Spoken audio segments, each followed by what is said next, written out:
வணக்கம். ஸ்ரீ சிவசூர்யா ஜோதிட வித்யாலயம் வழங்கும் காலச்சக்கரம். நான் சிவசூர்யா செந்தில்குமார், கோவில் நகரம், கும்பகோணத்திலிருந்து.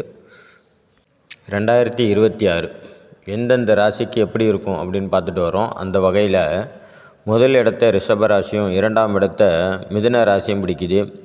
முறையே 3ஆம் இடத்தை மீன ராசி, 4ஆம் இடத்தை கடகராசியும் பெறுது. மீன ராசி மண்டலம் ஏன் 3ஆம் இடத்தை பிடிக்குது அப்படின்னு பார்த்தீங்கன்னா, ராசிக்கு 10ஆம் இடத்துல 3 கிரகங்கள்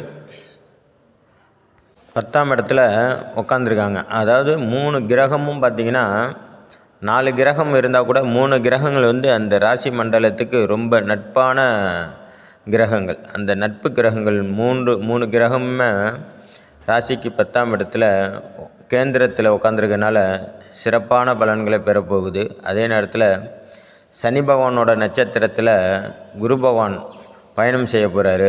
குரு பகவான் நட்சத்திரத்தில் ஆல்ரெடி சனி பகவான் பயணம் செஞ்சிட்ருக்காரு. அதனால் அவங்க சார பரிவர்த்தனை பெற்றாலுமே கூட அது ஒரு வகையில் பரிவர்த்தனை யோகம்தான். அதனால் சிறப்பான பலன்களை மீனராசி 3ஆம் இடத்தை பிடிக்குது.